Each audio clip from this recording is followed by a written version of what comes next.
저는 초등학교 때 운동을 참 좋아했습니다. 지금은 운동을 거의 안 하는데 초등학교 때는 운동을 정말 좋아했습니다. 축구도 좋아했고 거의 매일 야구를 했습니다. 그리고 초등학교 5학년 때는 피구 선수로 피구부에 들어가서 매일 1시간에서 2시간 연습을 했습니다. 공 던지기, 피하기, 매일마다 피구 선수로 학교 대표로 한 30명 정도 이제 학생들 선수가 있었거든요. 매일 1시간에서 2시간씩 연습했습니다. 1년 연습을 하고 전국 대회 첫 시합에 나갔습니다. 얼마나 꿈이 부풀었는지. 그때 그 학교 상대편 학교 이름이 서교 초등학교예요. 저는 마포 초등학교고 저희들보다 한 10cm는 크더라고요. 신장이. 그렇게 먼 동네도 아닌데 기가 좀 죽었어요. 그래도 1년 동안 연습을 했는데 삑 울리자마자 상대편이 먼저 선공을 해서 공격을 했는데 누가 맞았어요. 맞고 튀어나오면서 또 한 사람 맞고 그 다음에 튀어나와서 또 한 사람 맞았는데 그 사람이 저였어요. 삑 소리 나자마자 그것도 제가 맞은 게 아니고 딴 사람 맞은 거 튀어서 제가 맞았는데 탈락된 거예요. 저는. 그리고 1라운드에 우리 학교가 졌어요. 근데 학교가 진 것도 너무 슬픈데 1년 동안 연습했는데 피구공을 한 번도 못 잡아보고 튀어나온 거에 맞아가지고 나갔어요. 나가라고 이렇게 삑삑삑삑 초등학생 때니까 막 눈물이 막 나오기 시작하는 거예요. 너무 억울하고 그렇게 1년 동안 1시간에서 2시간 그렇게 연습을 했는데 공도 한 번도 못 잡아보고 탈락하니까 어린 마음에 막 눈물이 나오는 거예요. 울면은 부끄러운 건데 여자애들도 있고 그러면 안 되는데도 막 눈물이 하염없이 나오는 거예요. 억울해가지고. 이사야 64장 6절에 보면 무릇 우리는 다 부정한 자 같아서 우리의 의는 다 더러운 옷 같으며 우리는 다 잎사귀 같이 시들므로 우리의 죄악이 바람같이 우리를 몰아가나이다. 우리 인생이 마칠 때 되면 진짜 내가 어떻게 살아왔는지가 드러나게 돼요. 내가 중요하게 여겼던 것들이 이 땅의 생애를 마치는 날 하나님 앞에 가게 되면 어떤 사람은 그게 아무것도 아니었구나. 평생을 그거를 위해서 내가 살아왔는데 아무것도 아닌 거예요. 정말 우리가 잘 살았다고 하는 건 뭔지 아십니까? 이 땅의 생애를 마칠 때 하늘나라에 들어가잖아요. 그러면 이 땅에서 그동안 하늘나라에다가 준비해 놓은 거, 저금해 놓은 거, 그게 우리 거예요. 영원한 우리 거예요. 그것을 얼마나 많이 준비해 놨느냐, 그것이 내가 얼마나 잘 살았냐의 문제예요. 제가 어제 어느 분 생신 때문에 서울에서 이제 가족 친척들이 많이 모였어요. 저희 처의 외할머니 이제 생신인데 내년에는 만 100세가 되십니다. 만 100세신데요. 지금도 금식을 하고 계시고요. 기도하고 계시고요. 지금도요. 하늘나라 가는 그날까지. 작년에 거의 의사들이 사형 선고해서 이제 장례 준비 다 해놨다가도 재작년이죠. 살아나셨거든요. 그런데 또 기도하세요. 지혜로우시다. 기도는 하늘에 쌓입니다. 남을 위한 기도, 나를 위한 기도는 이 땅에서 응답받고 끝나는 거라면요, 내가 믿음으로 말미암아 남을 위해서 기도하는 것, 교회를 위해서 기도하는 것, 이런 기도는 하늘에 쌓여요. 이게 저금하는 거예요.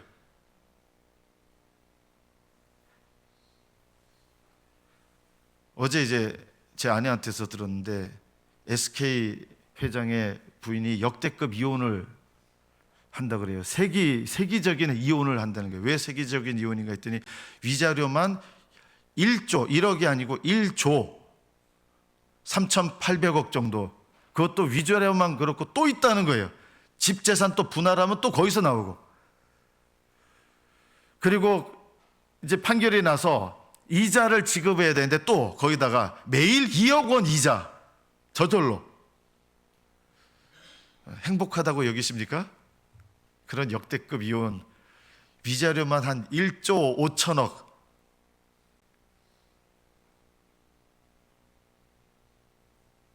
하나도 부럽지 않습니다. 여러분은 그게 부러우십니까? 이 땅에서 그렇게 얻은 돈이 많아지면 하늘나라에 어떻게 되느냐? 하나님께서는 그 사람이 가지고 있는 돈, 보유하고 있는 돈을 가지고 하나님은 심판하시는 거예요. 세상 사람들은 그런 거를 행복한 이혼이라고 하겠죠. 예전에 유명한 보험사 광고 중에 남편이 돌아가셨는데 아내가 정원에서 물을 뿌리고 있으면서 이런 광고 엄청 유명했었어요. 10억을 받았습니다. 기억나십니까? 남편이 죽었는데 보험 잘 들어가지고 10억을 받았다는 거예요. 그래서 여유로운 삶을 사는 그 정원에 물로 호스를 뿌리면서 10억을 받았습니다. 이런 광고를 본 적이 있습니다. 이 땅에서 돈은 필요한 거예요. 필요 없다고 하면 거짓말이고요. 필요한 거지. 하나님은 우리가 얼마나 보유하고 있느냐, 이 돈의 가치에 따라서 그것에 따라 심판을 하시게 됩니다. 그래서 많이 소유한다고 반드시 복된 게 아니라 잘 써야 복된 것입니다. 잘 써야. 하늘나라에서 영원히 복되신 분들이 되기를 축복합니다. 내 인생의 사건 속에서 진짜 의미를 가지는 게 뭔지 아십니까? 하나님께 드려진 거, 그래서 하나님께서 기쁘게 받으신 거, 이것만이 내 거예요. 하늘나라에서 하나님께서 기쁘게 받으신 거, 내가 하나님께 드렸는데 이게 내 겁니다. 이 땅에서 내 거라고 한 거는 내 거가 아니라 맡겨주시는 건데, 그 맡겨주시는 거는 뭐가 붙냐면요, 위험해요. 그 맡겨주신 걸 가지고 심판의 기준이 되거든요. 너무 많이 맞는다고 해서 행복한 것만도 아닙니다. 언제부턴가 우리가 예수님을 믿는 복음에서 가장 중요한 것들이 빠지기 시작했습니다. 첫째는 복음을 믿기 전에는 복음을 받아들이는 게 복음이죠. 복된 소식이죠. 그러면 복음을 받아들인 다음부터는 어떤 게 복음일까요? 죄를 깨닫고 이 땅에서 회개케 하는 것, 이게 복음이에요. 그리고 또 하나는 이 복음을 전하도록 주님께서 우리에게 책임을 맡기셨는데, 이 복음을 전하는 책임을 맡은 것, 이것이 바로 복음을 받아들인 다음에 복음입니다. 이게 왜 복음이에요? 별로 복음 같지 않은데, 이 땅에서 죄를 회개하고 죄를 떠나서 하나님 앞에 거룩함으로 나가는 것, 이게 내 인생에 제일 복된 거거든요. 예수님을 영접하고 난 다음에는 이게 복음이에요. 그리고 자기 십자가를 지는 것. 자기 십자가를 지는 게 뭘까요? 말이 어려운데요, 목숨 걸고 하나님을 위해 사는 게 자기 십자가예요. 저는 다른 말로 말한다면 복음을 위해서 기꺼이 고난받는 것, 복음 전하다가 받는 고난이 자기 십자가다. 이거는 하늘나라에서 큰 상이 있는 것입니다. 여러분이 복음을 받아들일 때 이미 복음을 전할 사명도 받았습니다. 아십니까? 고린도후서 5장 17절에 보면, 그런즉 누구든지 그리스도 안에 있으면 새로운 피조물이라, 이전 것은 지나갔으니 보라 새 것이 되었도다. 할렐루야. 여기까지 끝나요. 그리고 보통 그 다음 말씀은 이거예요. 모든 것이 하나님께로부터 났으며 그가 그리스도로 말미암아 우리를 자기와 화목하게 하시고 또 우리에게 화목하게 하는 직분을 주셨으니 곧 하나님께서 그리스도 안에 계시사 세상을 자기와 화목하게 하시며 그들의 죄를 그들에게 돌리지 아니하시고 화목하게 하는 말씀을 우리에게 부탁하셨느니라. 복음 전할 사명, 복음의 부탁을 우리에게 주셨다는 거예요. 여러분이 예수님을 믿고 난 다음에는, 그 다음엔 여러분 진짜 우리 인생의 복음이 뭐냐, 이 예수 그리스도의 복음을 다른 사람에게 전하는 것, 이게 복음이에요. 이게 왜 복음이에요? 부담스러운데. 내가 다른 사람에게 복음을 전해서 그 영혼이 살아나잖아요. 그러면 주님께서는 그 사람을 영원히 살린 그거를 내 걸로 여겨주시는 거예요.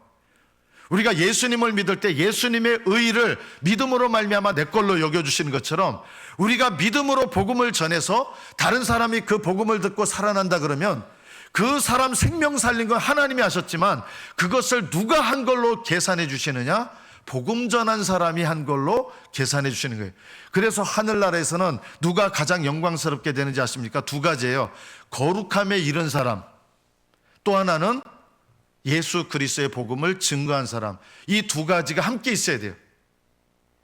하나만 있으면 안 돼요.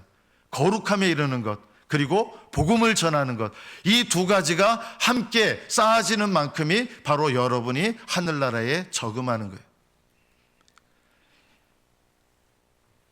예수님을 따른다는 것은 바로 이런 것입니다. 날마다 자기를 부인해라. 부인하라는 게 너 자신을 의지하지 마라.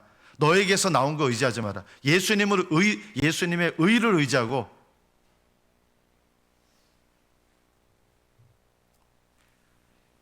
예수님께서 주시는 은혜와 능력을 의지하는 거예요. 이게 자기를 부인하는 거예요. 예수님만 의지하는 거예요. 하늘나라 가는 그날까지 주님 의지하며 사는 거예요. 내가 뭘 했습니다, 이런 거 내세우지 마라. 이게 자기 부인이에요. 오직 주님만 의지하고 주님께만 모든 영광 돌리는 거, 이게 자기 부인이에요. 전도는 열심히 하셨는데 자기 부인을 안 하면 다 까먹을 수 있어요. 전도도 열심히 하셔야 되지만 자기 부인도 너무나 중요합니다. 주님께 모든 영광을 돌리는 것입니다. 자기 십자가는 견디기 힘든 고난을 말하는 게 아니에요. 겪기 싫은 고통을 말하는 것도 아니에요. 자기 십자가는 목숨 걸고 주님을 위하여 사는데 기꺼이 사는 거예요. 뭘 하면서요? 복음 증거하면서. 그래서 복음 전하다가 받는 고난이 사실은 가장 첫 번째 의미로 자기 십자가입니다. 자기 십자가가 뭡니까? 복음 전하다가 기꺼이 고난받는 거, 이게 자기 십자가입니다. 이 자기 십자가를 지는 것은 영광스러운 일입니다. 복음을 전하지 않는 것은 그래서 가장 큰 죄가 될 수 있습니다. 여러분 가족들에게는 이거는 의무적이에요. 주 예수를 믿어라, 그리하면 너와 네 집이 구원을 얻으리라 하셨기 때문에 너 집이 구원을 얻으리라, 가만히 있어도 하나님이 택하셨으면 구원받겠죠. 전혀 그런 일 안 일어납니다. 여러분이 복음을 전하지 않으면, 자, 어떤 분은 이래요. 하나님이 택하셨으면 하나님이 알아서 구원하실 거예요. 그런 일 안 일어나요. 복음을 전한 사람이 전하지 않으면 그 사람은 구원받지 못하고 죽어요. 그러면 그 사람이 구원받지 못하고 죽으면 그 책임을 누구한테 물으실까요? 복음 전하지 않은 가족한테 물으시는 거예요. 여러분 가족들은요, 목숨 걸고 복음 전하셔야 돼요.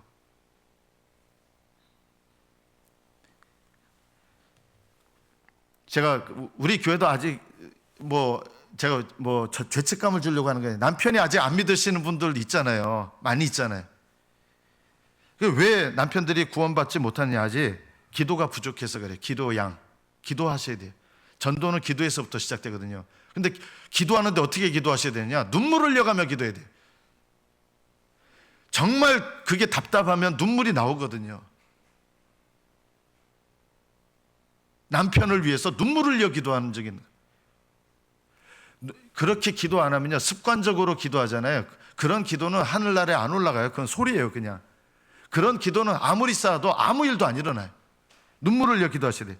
또 남편한테 전도하셔야 돼요, 구체적으로. 그리고 또 뭘 하셔야 되냐? 복음을 직접 전하는 거 아니라도 이게 있어야 복음이 전달된다 했어요. 그게 뭔지 아십니까? 구원을 위해서 자기를 비우고 자기를 낮추는 것, 이것이 있어야 돼요. 부인이든 남편이든 구원을 이루기 위해서 내 스스로를 비우고 내가 그 사람의 구원을 위해서 내가 종의 자리로 내려가서 그 사람을 섬기는 사람이 되는 것, 이것이 가정 안에 있어야 구원의 역사가 일어나는 것입니다. 전도해야 됩니다. 기도도 하셔야 되고요, 종으로 낮아져서 섬기는 게 있어야 돼요. 요즘 세상에 누가 종이고 기분 나빠하지 마세요. 구원을 위해서 내가 기꺼이 나를 비우고, 예수님도 자기를 비우시고 종이 되셨는데 구원을 위해서 종이 못 될 게 뭐가 있어요? 가족 구원하려면요, 내가 스스로를 비워서 내 자신을 비우고 낮춰서 종의 자리로 내려가서 섬길 줄 알아야 구원의 역사가 일어나는 거예요. 예수님도 그렇게 하셨어요. 자기를 비우시고 종의 형체를 가지셔서 이 땅에 오셨잖아요. 이게 일어나야 됩니다. 그리고 전도도 해야 됩니다. 제가 1996년도에 중국의 청도에 한 6개월, 그리고 북경에 한 6개월 있었거든요.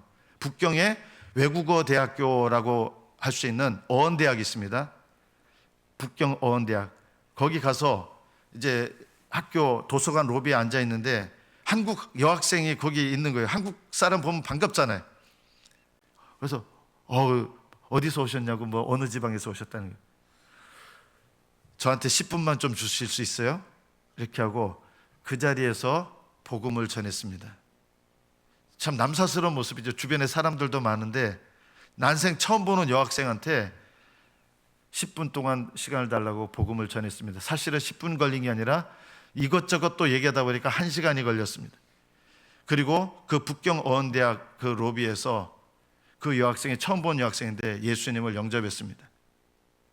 그리고 우리 저희 아파트에서 살았거든요. 전도사로도 섬겼지만 아파트에서 살죠. 거기서 새벽 기도하는데 와라. 그래서 매일마다 왔어요. 그 여학생이. 그러면서 믿음이 빨리 자라더라고요. 그때 이제 제가 느낀 게 있어요. 그냥 반갑습니다 하고 인사하고 끝나버렸으면 아무 일도 안 일어나는데 하나님께서 복음을 전해야겠다는 마음을 주신 거예요. 그래서 그 자리에서 복음을 전했는데 영접을 한 거예요. 전하면 믿게 되고 전하지 않으면 믿지 않는 거예요. 그걸 누구한테 맡기신 거예요? 하나님이 알아서 하시지 않아요. 우리에게 복음 전할 부탁을 하셨잖아요. 우리한테 부탁을 하셨는데 그럼 또 하나님 해주세요 이러면 안 되는 거예요. 우리에게 직분을 맡기셨고 부탁하신 거예요. 내가 해야 돼요. 기도하면서 내가 해야 돼요. 그러면 하나님이 도와주시는 거예요. 함께 하시는 거예요. 성령님이 함께 하시는 거예요. 제가 그 북경 어원대학에서 또 이제 몇 년 후에 또 갔어요. 거기서 북경 어원대학은 저하고 좀 연관이 많은 것 같아요. 거기서 또 한국 여학생 한 명을 만나게 됐습니다. 교회에 나오는 학생이에요. 그때는 한인교회가 있어가지고 교회 찬양대에서 찬양을 하고 있는 학생인데 얼굴이 익어가지고 우리 교회 다니는 자매인데 하면서 이야기를 하게 된데 그 자매하고 그 북경 어원대학 이 밖에 야외에서 이야기를 하다가 제가 이 얘기를 했습니다. 정색을 했어요. 자매님 지금 예수님을 정말 잘못 알고 있으세요. 이랬어요. 그러니까 이 자매가 갑자기 막 펑펑 울기 시작하는 거예요. 김정주라고 하는 이름을 가진 자매였습니다. 펑펑 우는 거예요. 이상한 거예요. 저도 아무리 그렇지만 왜 펑펑 울까? 저를 만나기 전날 밤에 꿈속에서 하나님 음성을 이 자매가 듣게 돼요. 굉장히 신실하니까 열심도 있고 굉장히 열심 있는 자매고 신실한 자매였어요. 그런데 이 자매 꿈에서 하나님 음성을 듣게 되는데 그 전날에 네가 나를 잘못 알고 있느니라 하신 거예요. 꿈속에서. 그래서 내가 도대체 뭘 잘못 알고 있지? 이러고 있는 와중에 누구를 만났냐면 저를 만난 거예요. 근데 저하고 얘기하다가 자매가 지금 예수님을 전혀 잘못 알고 있습니다. 이렇게 단도직입적으로 얘기하니까 그 밤에 하나님의 음성 들었던 게 생각이 나가지고 막 울기 시작했던 거예요. 그래서 제가 예수님에 대해서 뭘 잘못 알고 있습니까? 이 자매가 한국에서 이단에 속해 있던 자매였어요. 그래서 예수님을 잘못 배운 거예요. 그것을 설명을 해줬어요. 그리고 한 두어 달 있다가 매일 로마서 가지고 거의 매일 성경 공부하고 한 달을 성경 공부했습니다. 로마서만 가지고. 그리고 그 자매가 나중에 세례를 다시 받게 됩니다. 교회에서. 이단 교회에 있었다가 중국에는 이단 교회가 없었으니까 그 당시에 세례를 다시 받는데 예배 시작할 때부터 끝까지 계속 우는 거예요.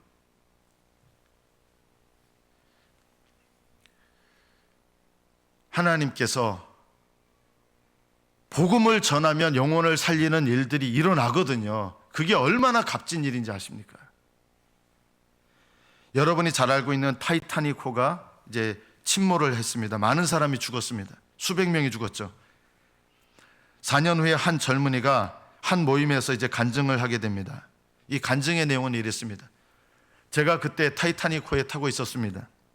배가 기울기 시작하자 난간에 기대고 있던 한 분이 이제 기대된 상태에서 자기한테 말을 걸었다는 거예요. 배가 이렇게 쪼개지면서 이렇게 되면서 나중에 이렇게 들어가잖아요. 타이타닉호가. 그러니까 배가 기울어진 상태에서 한 분이 이렇게 난간에 기대고 있으면서 자기한테 물은 거예요. 이게 다 죽는 위험 속에 지금 처해 있는 거예요. 근데 난간에 이렇게 기대 있던 사람이 자기한테 이런 질문을 하더라는 거예요.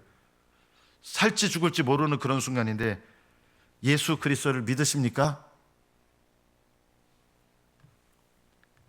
그래서 짜증도 나고 지금 살지 죽을지 지금 급박한 순간인데, 아니요! 그분이 이제 배가 점점 기울어지니까 숨을 헐떡이면서 매우 다급한 소리로 말했습니다. 예수 그리스도를 믿으십시오. 그러면 구원을 받을 것입니다. 이 말이 끝나기가 무섭게 이제 파도가 쫙 몰려오면서 이분이 잠긴 거예요. 그런데 배가 이제 들어갔다가 살짝 다시 올라왔어요. 예, 배가 나무로 되어 있으니까 파도가 치면서 들어갔다 살짝 나오는 그 순간에 이 바닷물을 뒤집어 쓴 분이 이제는 이제 붙잡고 있는 거예요. 붙잡고 있는 상태에서 예수 그리스도를 믿으십니까? 또 물은 거예요. 그래서 자기가 동일하게 대답했다는 거예요. 아니요, 나는 믿지 않습니다. 예수님을 영접하십시오. 그러면 구원을 받을 것입니다. 그리고 파도가 다시 쳤는데 마지막으로 다시 한번 떠오른 거예요. 예수를 믿으십시오 하고 들어갔는데 그 사람은 다시 나오지 않았습니다. 그리고 이 간증을 하던 청년이 이렇게 얘기를 했습니다. 그 전도했던 분이 누구였냐면 존 하퍼라고 하는 목사였습니다. 여러분, 저는 존 하퍼 목사님께 마지막으로 전도를 받은 사람입니다. 예수님을 믿게 된 거예요.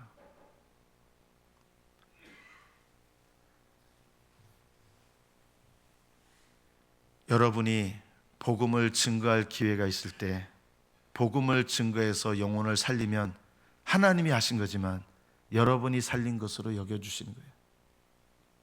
예수님을 따른다고 할 때 자기 십자가가 뭡니까? 저는 이 말씀을 드리고 싶어요. 자기 십자가가 뭡니까? 남편이 십자가입니까? 아니에요.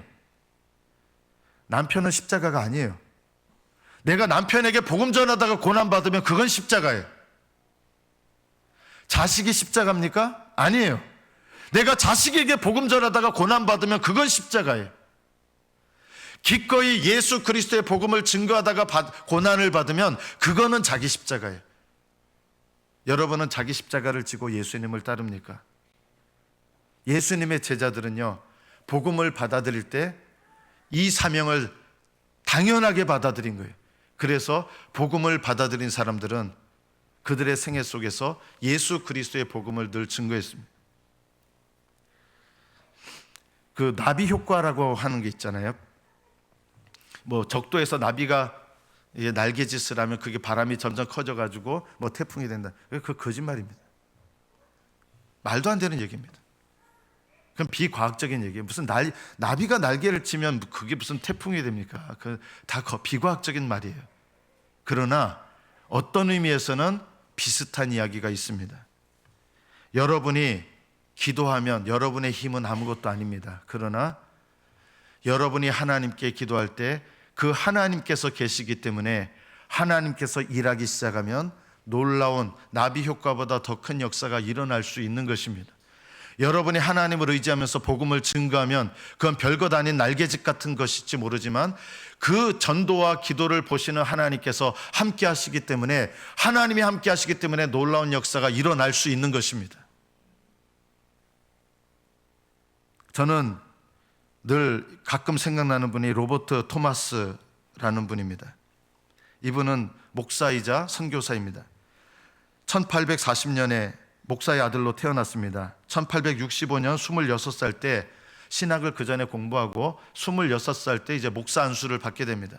목사 안수를 받자마자 중국에 가서 복음을 전해야 되겠다 하고 어디로 가냐면 중국 상하이에 가게 됩니다. 중국 상하이에 갔는데 아내가 이 풍토병을 앓기 시작한 거예요. 그래서 중요한 일로 가야 되는데 아내가 아프기 때문에 이걸 같이 데려갈 수가 없는 거예요. 그래서 업무를 마치고 돌아와 보니까 놀라운 일이 일어난 거예요. 아내가 그동안에 유산을 했어요. 유산을 했는데 피를 너무 많이 흘렸는데 돌봐주는 사람이 없어서 죽은 거예요. 과다출혈로. 그리고 그 아내가 죽은 상태에서 일주일이 지나서 집에 돌아와 보니까 죽은 지 일주일이 지난 아내의 모습을 발견하게 됩니다. 너무나 고통스러운 일이었고 목숨을 걸고 복음을 전하러 중국 상해에 왔지만 정말 전혀 예상치도 못하게 이제 좀 나았을까 하고 집에 왔더니 아내가 죽은 지 일주일 지난 모습이에요. 그 모습을 보고 너무 절망감에 빠져서 선교사직도 내려놓고 상해에 계속 있었습니다. 자포자기가 된 상태에서 사임을 하고, 그런데 중국 산동성에서 한국 조선에서 병인 박해가 일어날 시기였어요. 그때 그 박해 때문에 도망을 온 사람 중에 2명이 이 토마스라고 하는 분을 만나게 됩니다. 그러자 하나님께 원망스러운 마음도 있었고 했는데 조선에 가서 복음을 전해야겠다, 이런 마음이 솟구쳐 오르면서 마침 미국 상선 제너럴 셔머노, 역사 공부하면 자주 나오는 배잖아요. 이 배가 조선에 가야 되는데 통역할 사람이 없어가지고 이분이 조선에 간다고 그래도 한국말도 배우고 이랬기 때문에 이분이 제너럴 셔머노의 통역 역할로 배에 타게 됩니다. 그리고 이 제너럴 셔머노가 내리는 곳마다 한문으로 된 성경을 나눠주는데 몇 권을 나눠줬느냐, 이분이 27살 때 일입니다. 1000여 권을 나눠줍니다, 조선 사람에게. 그리고 대동강에 와가지고 이 대동강에 와서 올라가다가 한국 조선 병사를 사로잡기도 하고 교만했던 거죠. 그런데 이게 물이 빠지면서, 여러분 강바닥이 그렇게 깊지 않아요. 이 제너럴 쇼머노가 위에서 이제 조선 수군들이, 조선 병사들이 조그마한 배에 불을 붙여가지고 밑으로 내려보내니까 이 배와 부딪히면서 제너럴 쇼머노가 불이 붙어버린 거예요. 불이 확 나니까 이제 그 안에 있을 수 없잖아요. 사람들이 뛰어나오면 족족 다 칼로 죽이는 거예요. 이 토마스 목사님도 이 불붙은 배에서 더 이상 있을 수가 없어서 자기가 가지고 내릴 수 있는 한문 성경을 가지고 그 배에서 뛰어내렸습니다. 그때 이 배에서 뛰어내렸을 때 자기 앞에 누가 있었느냐, 박춘권이라고 하는 사람이 있었습니다. 그래서 이 박춘권이라는 사람에게 한문 성경을 이렇게 내미는데 받지 않습니다. 그리고 이 박춘권이라는 사람이 이 대동강변에서 토마스 목사를 칼로 죽이게 됩니다. 나중에 이 박춘권이라는 사람이 이제 사람들 다 끝난 다음에 토마스 목사가 놔뒀던, 이거 종이가 귀한 때잖아요. 성경 몇 권을 가지고 집으로 가게 됩니다. 그리고 그때 남긴 말이 이런 말이 있습니다. 내가 오늘 서양 사람 하나를 죽였는데 아무리 생각해도 이상한 점이 있습니다. 내가 그를 찌르려고 할 때 그는 두 손을 마주잡고 무슨 말을 한 후에 웃으면서, 두 손을 마주잡고 무슨 말을 했다는 게 기도한 거예요. 마지막으로 못 알아들었겠죠. 이게 뭘 하는 건지. 두 손을 이렇게 잡고 뭔가를 말을 하더니 웃으면서 책 한 권을 내밀며 나한테 받으라고 권했습니다. 나는 결국 그를 죽이긴 했지만 그 책을 받지 않을 수 없어서 가지고 왔습니다. 갔다가 다시 그 사람이 건네주려고 했던 책을 갖고 왔다는 거예요. 이 박춘권은 토마스 목사가 전해준 이 성경을 읽고 예수님을 영접하고 나중에 안주교회의 지도자가 되었습니다.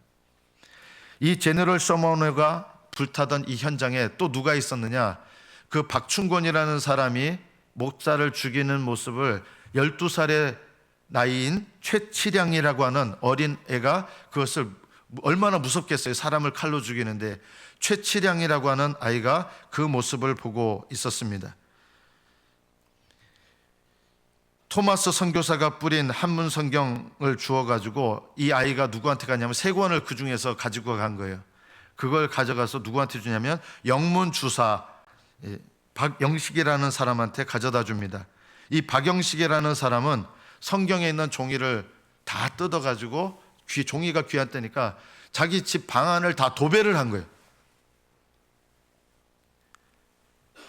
이 아까 성경을 이 목사님을 죽였던 박춘권의 조카 이영태라는 사람은 마침 이 박영식이라는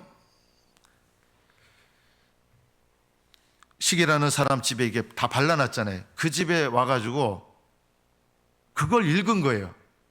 벽지로 붙여놓은 거를 읽은 거예요. 토마스 선교사를 죽였던 사람의 조카가 그걸 와서 읽은 거예요. 그래서 예수님을 믿게 됩니다. 그리고 나중에는 선교사를 돕는 귀한 사역자가 돼서 한국어로 성경을 번역하는 성서번역위원회의 중요한 일원이 됩니다. 박영식에게 성경을 전해주었던 소년, 12살의 소년 최치량은 어떻게 됐습니까? 이 소년은 나중에 돈을 많이 벌게 되면서 누구의 집을 사게 되느냐? 자기가 성경을 주었던 영문주사 박영식이라고 하는 사람의 집을 삽니다, 얘가. 그리고 이 최치량이라는 사람이 집을 산 후에 누가 오게 되냐면 그때 마펫 사무엘, 마포 삼열 선교사가 이 집에 와서 성경으로 도배가 된 이 모습을 보고 그 연유를 묻게 됩니다. 이 최치량이라는 사람은 이제 주인이 됐죠. 이러이러한 이야기로 해서 여기 붙어 있게 됐습니다 하면서 거기서 전도를 받게 돼서 3개월 후에 그 종이가 붙어 있던 그 방, 거기서 7명이 세례를 받고 거기서 평양 최초의 교회로 모이기 시작합니다. 이런 것이야말로 진정한 나비 효과인 것입니다.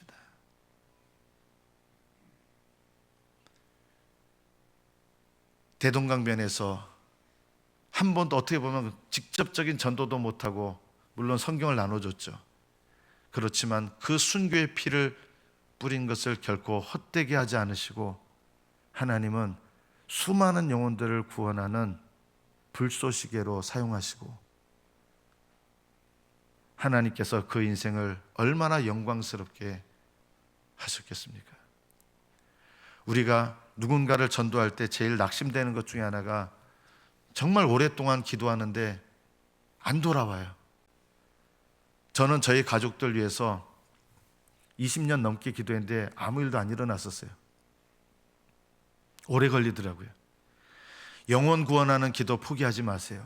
오래 걸립니다. 기도응답의 대명사와 같은 분이 누구십니까? 조지 뮬러잖아요. 일생에 5만 번 기도응답 받은 분. 이분은 기도응답하면요 하나님께 기도하면 즉시로 응답하시고 정말 사람들이 이해할 수 없는 정도로 하나님께서 이분의 기도에는 즉시 응답하시는 놀라운 역사들이 일어나요. 이분은 정말 대단해요. 기도에 관해서, 기도응답에 관해서 이분만큼 유명하신 분이 없어요. 그런데 이 분도 오래 걸려야 되는 기도의 제목이 있었어요. 그게 뭔지 아십니까? 자기 가장 친한 친구들 5명을 구원하기 위해서 기도를 한 거예요. 다른 거는 이렇게 응답을 금방금방 받아요. 놀랍게 받아요. 그런데 이 조지 뮬러라고 하는 분이 긴 시간 기도를 했는데, 친구들을 위한 기도를 했는데도 이게 응답이 안 돼요. 이렇게 썼습니다. 일기에. 나는 그 일에 관하여 매일, 그리고 많은 경우 하루에도 몇 번씩 기도를 올렸다. 그럼에도 불구하고 그 기도에 대한 실질적인 응답과 축복을 받기 전까지는 오랜 세월이 필요했다. 나는 변치 않는 확신을 가지고 약 2만 번이나 주님의 어전에 기도를 올려드렸다. 그 친구들을 구원하기 위해서 2만 번 기도를 했다는 거예요. 매일마다 기도하는 거예요. 안 빼먹고 생각날 때마다 기도하고 2만 번 기도를 했다는 거예요. 그래도 응답이 안 된 거예요. 물론 중간중간 이제 응답이 되기 시작해요. 1844년 11월 5명의 구원받지 못한 친구들을 위해서 기도하기 시작합니다. 건강한 때도 기도했고, 병에 걸려 자리에 누워있을 때도 기도했고, 육지에서 여행하고 있을 때도 기도하고, 기도를 빠지지 않은 거예요. 친구들 위해서. 설교 요청이 많아서 바쁠 때도 이 기도를 안 빼먹은 거예요. 그런데도 어떻게 됐냐, 이분은 기도 응답쟁이에요, 쉽게 말하면. 그런데도 이 5명 중에 최초의 사람이 구원받기까지 매일마다, 그리고 하루에도 여러 번씩 기도했는데 얼마의 시간이 걸렸냐? 18개월 걸렸다는 거예요. 이런 기도의 사람이 기도했는데도 18개월 걸렸어요. 18개월 걸려서 한 명이 영접했어요. 그리고 하나님께 감사하고 다시금 기도를 계속했습니다. 4사람을 위해서. 어느 정도의 시간이 걸렸느냐? 18개월 지난 다음에 5년이 또 지난 거예요. 5년이 지나서 또 한 명 응답받았어요. 그 다음에는 세 번째 사람은 몇 년이 지났느냐? 5년이 지나서 한 명 받고 그 다음에는 6년이 또 걸려가지고 또 한 명이 믿은 거예요. 거의 13년을 기도했어요. 3명 구원하는데. 그리고 이렇게 썼습니다. 아직도 2 사람은 구원되지 못하고 있습니다. 하나님의 풍성한 은혜를 따라서 몇만 번이고 순간적으로 그날 안에 바로바로 기도의 응답을 받는 내가 이 2 사람의 구원을 위하여 몇 년 만에 이 일기를 썼냐면, 기도 시작한 지 36년이 걸렸는데 36년이나 기도를 계속하였으나 아직 응답을 받지 못하고 있습니다. 이번에 11월에 기도를 계속해서 36년이 됐습니다. 그럼에도 불구하고 나는 더욱 하나님을 바라보면서 기도를 계속하고 있습니다. 응답이 주어지기를 바라보고 있습니다. 응답을 기대하는 일을 포기해서는 안 됩니다. 언제 주어질지 알 수 없으나 눈을 크게 뜨고 긴장하여 있으십시오. 마침내 응답을 받게 되는 때 주님께 감사를 올리는 때가 올 것을 잊어서는 안 됩니다. 그리고 이분이 돌아가실 때까지 나머지 2명은 안 믿었어요. 4번째 사람은 언제 믿었느냐? 이분이 마지막 죽는 순간에 그 자리에 있는 사람들에게 마지막 최후의 설교 겸 전도를 하게 됩니다.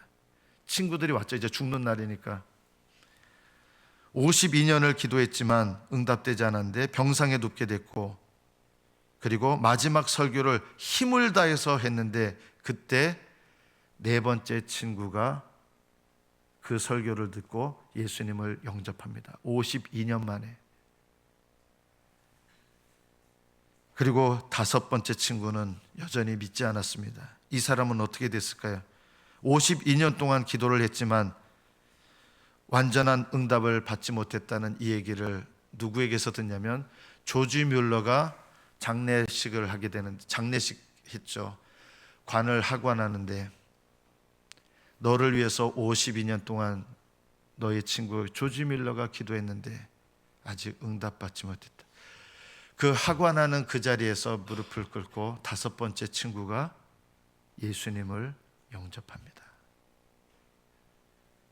5명의 친구를 위한 기도는 52년 동안 기도한 기도 끝에 응답되었습니다. 생명을 살리는 기도는 이렇게 어렵습니다. 그러나 포기하지 마십시오. 여러분 주변에 여러분이 손만 내밀면 전도할 사람들이 있을 겁니다. 저 주변에 다 아는 사람들이 예수 믿는 사람들밖에 없어요. 아니에요. 그렇지 않아요.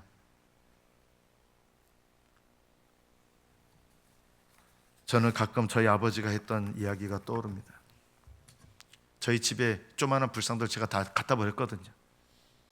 아버지가 정말 군인 출신인데 정말 욕을 입에 담을 수는 없겠죠. 군인 출신이니까 욕을 좀 아주 약한 것만, 이 쌍놈의 새끼야, 네 믿는 신앙, 네 믿는 종교는 네만 갖고 있지 왜 나한테 강요하고, 네 XXX 하나도 안 무서운 거예요. 제 아버지가요. 아버지한테 그때 제가 이렇게 했어요. 아버지잖아요. 내가 아버지 자식인데, 아버지 예수 믿고 하늘나라 가셔야 되는데 딴 사람이 아니잖아. 아니잖아요. 아버지잖아요. 아버지 예수 믿으셔야 돼요. 저희 아버지 예수 나중에 그렇게 오랜 시간 지나지 않아서 정말 한 번 얘기했어요. 여러분 2번 얘기했어요. 영접하셨어요.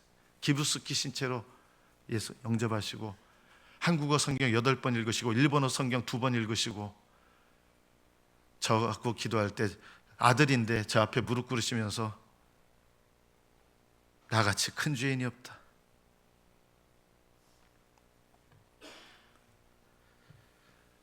성도 여러분, 여러분 주변에는 여러분이 복음을 전해야 구원받을 영혼들이 반드시 있습니다. 기도하십시오. 전도하십시오. 그리고 자기를 비워 종의 형체를 가지셔서 종의 모습이 되셔서 섬기십시오. 그러면 그 중간의 모든 과정도 하나님께서 기쁘게 받으시는 거고요. 때가 되면 하나님께서 응답하실 것입니다. 여러분을 통해서 전도의 진짜 나비 효과가 일어나기를 축복합니다. 기도하겠습니다.